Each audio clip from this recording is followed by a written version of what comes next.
आता बातमी नंदुरबारमधून आहे, जिथे नवापूरमध्ये पावसाची संततधार सुरू आहे। सततच्या पावसामुळे रंगावली नदीच्या पाणी पातळीत वाढ झाली आहे। नागरिकांची सुरक्षितता लक्षात घेता नवापूर शहरातील ऐतिहासिक ब्रिटिशकालीन पुलावरील सर्व प्रकारची वाहतूक पुढील आदेशापर्यंत पूर्णपणे बंद करण्यात आली आहे। नवापूर नगर परिषद आणि पोलीस प्रशासनाने पुलाच्या दोन्ही बाजूंना बॅरिगेड्स लावून रस्ता अडवलाय।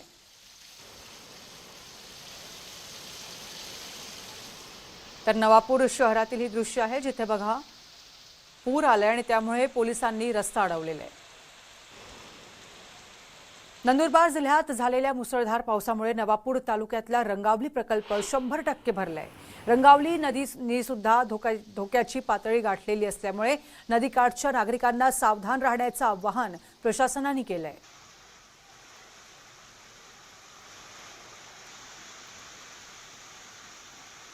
तर बुलढाण्याच्या मलकापूर तालुक्यात पावसाने हाहाकार माजवलाय। मलकापूर शहरातील अनेक रस्ते जलमय झालेत।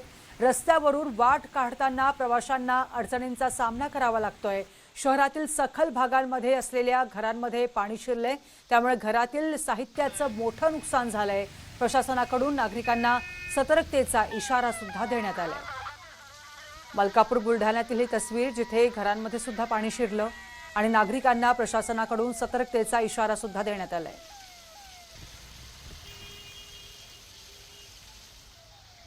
सातारा जिल्ह्यात कोसळणाऱ्या मुसळधार पावसामुळे कोयना धरण तुडुंब भरलं असून धरणातून कोयना नदीत पाण्याचा विसर्ग वाढवण्यात आलाय। या वाढत्या विसर्गामुळे नदीनं धोक्याची पातळी गाठली असून नदीकाठच्या नागरिकांना सतर्कतेचा इशारा देण्यात आलाय।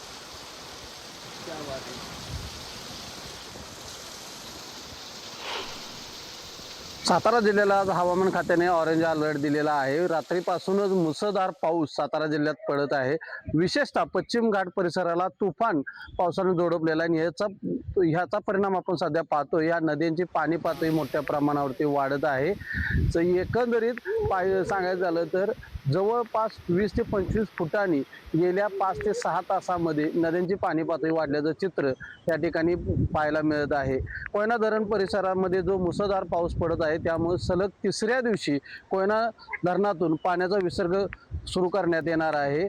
पायथा विद्युतगृहातून 1050 क्युसेस पाण्याचा विसर्ग पहिल्या दिवशी केला होता, तर काल 5079 क्युसेस प्रति सेकंद पाण्याचा विसर्ग हा काल सायंकाळी 5 वाजता या ठिकाणी 1 फूट दरवाजे कोयना धरणाचे उचलून करण्यात आलेला होता।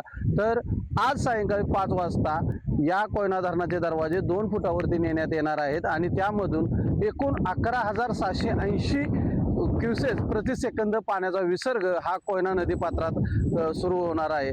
एकंदरीत हे जे कोयना नदी पात्र पाहतोय आपण, त्यामुळे या पावसाचं जे प्रमाण आहे ते मोठ्या प्रमाणावरती आहे आणि पाटण तालुक्याला याचा मोठा फटका बसताना पाहायला मिळत आहे। पाटण तालुक्यातील दिवशी घाटामध्ये दरड कोसळलेली आहे। 2 ठिकाणी दरड कोसळल्यामुळे नवा रस्ता ढेबेवाडी या मार्गावरील वाहतूक सध्या बंद करण्यात आलेली आहे। त्यासोबत नवा रस्ता पाटण या मार्गावरती सुद्धा तामकणे या ठिकाणी रस्त्यावरती पाणी आल्यामुळे छोटी वाहने वाहतुकीला बंद करण्यात आलेली आहेत।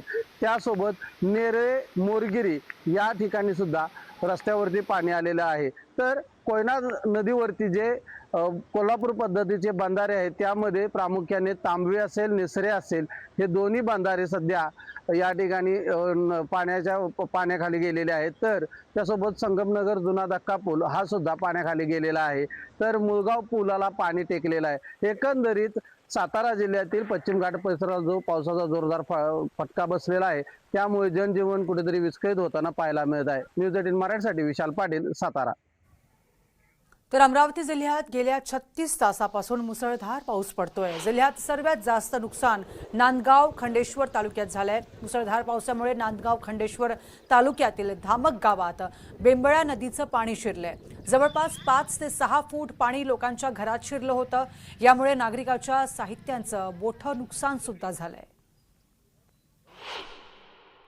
अमरावती जिल्ह्यातील नांदगाव खंडेश्वर तालुक्यात सर्वात जास्त फटका जो आहे तो बसलेला आहे। मी सध्या धामक बेलोरा गावात, आपण जर बघितलं तर या धामक बेलोरा गावात अक्षरशः दोन्हीकडनं संपूर्ण गावाला पुराने वेढलेलं होतं आणि नागरिकांच्या घरामध्ये जवळपास 5 ते 6 फूट पाणी जे आहे ते पाणी गेलेलं होतं। या पाण्यामुळे जर बघितलं आपण पावसाच्या पाण्यामुळे नागरिकांचे घरं अक्षरशः उद्ध्वस्त झालेली आहे.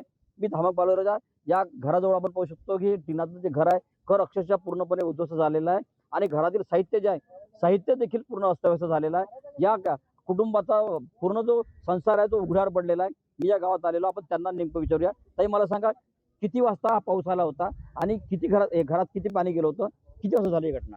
हे झाली घटना 9 ते 9:30 वाजेपर्यंत. 9:30 वाजेपर्यंत म्हणजे पाणी तोपर्यंत ते तिथं होतं शाळेपर्यंत. त्याच्यानंतर मग इकडं वाडीवर आलं. 9:30 वाजता पूर्ण इकडं पाणी आहे. 9 वाजता आम्ही तिकडे गेलो नितीश शेंडेच्या घराकडं. माझी मुलं, माझे 2 मुलं हे घेऊन मी माझे देवांच्या यायने नेऊन दिलं मला माझ्या सासूनी आणि तिथं मी थांबले. त्याच्यानंतर मग माझे सासू आले, हे म्हणत होते का बा तू जा बा तिकडं. त्याच्याच्यानं मग आम्ही निकाल झालं. त्याच्यानंतर माझी सासू आली. सासूबाई सांगत होत्या की पाणी इथपर्यंत आहे, पाणी छातीपर्यंत आहे. त्याच्याच्यानं भांडे काहीच काढता आले नाही. त्याच्याच्यानं आम्ही काहीच म्हणजे खाण्यापिण्याची तर वस्तू काहीच नाही काढली. सबनच पोहणी लागलं. कुरड्या, पापड, शेवड्या, गहू, डाळ तर अशी झाली जशी का ओलवली होय, आता भिजू टाकलेली डाळ होय अशी झालेली आहे डाळ. काही म्हणजे रक्कम होती, कॅश होती घरात? नाही, पैसे तर द्यायचे का यायचे काय माहित. माझे तर काही पैसे नव्हते, पण तेवढं तर काही एवढं पैसे माझेवाले नव्हते आता यायला. काय काय नुकसान झालं या पूर्ण घरी? म्हणजे पुरा फ्रीज, कूलर, एक पोत आहे मोठीवाली आणि पाकिट आहे, डॉक्युमेंट आहे. आता हे डॉक्युमेंट आहे तर समजून आता कसं बनवा बाबा, कसं काय करावं विचार येते. समजून आताच हे आधार कार्ड मागितलं, पासबुक मागितलं, कुठून काय करा हे विचार आहे आधी. आता पुरं असं लगेच घेऊन गेलं तर काय करावं, म्हणजे याच्यात अर्थ काय आहे बा? शासनाचे कोणी अधिकारी आले होते, कर्मचारी आले होते? नाही, कोणीच गावकऱ्यांच्या वतीनं व्यक्त केले जात आहे. व्हिडिओ जर्नलिस्ट सागरसह संजय शेंडे, न्यूज 18 मराठी, धामक, अमरावती. आता बातमी जळगावातून आहे, जिथे जळगाव जिल्ह्यातील पाचोरा शहराला मुसळधार पावसाचा मोठा फटका बसलाय. बस स्थानकावरील वाल्मिक नगर आणि जनता वसाहत परिसर जलमय झाले असून अचानकच्या पावसामुळे नागरिकांची मोठी तारांबळ उडाली. घटनेची माहिती मिळताच नगर परिषदेचे मुख्याधिकारी संपूर्ण पथकासह घटनास्थळी दाखल झाले आणि तातडीने मदत कार्य सुरू करण्यात आले.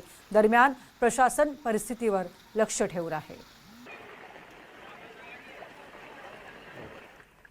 तर काही दिवस कोसळणाऱ्या मुसळधार पावसामुळे जळगावच्या हतनूर धरणाचे 41 दरवाजे पूर्णपणे उघडे आहेत. पाऊस थांबायचं नाव घेत नसल्याने धरणातून तापी नदीत पाण्याचा प्रचंड विसर्ग सुरू केलाय. यामुळे नदीच्या पाणी पातळीत वाढ झाली असून नदीने धोक्याची पातळी गाठली आहे. आपत्ती व्यवस्थापन आणि स्थानिक प्रशासनाला अलर्ट राहण्याच्या सूचना जिल्हा प्रशासनाने दिली आहे. याचबरोबर नागरिकांनीही सावधान राहा असं आवाहन करण्यात आलंय.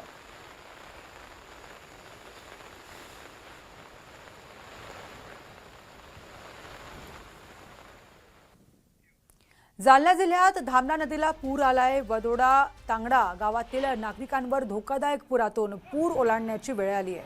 पुलाची उंची कमी असल्यानं पावसाळ्यात ग्रामस्थांना त्रास सहन करावा लागतोय. सध्या परिसरात गेल्या 2 दिवसांपासून पाऊस सुरू असल्यानं धामणा नदीला पूर आलाय.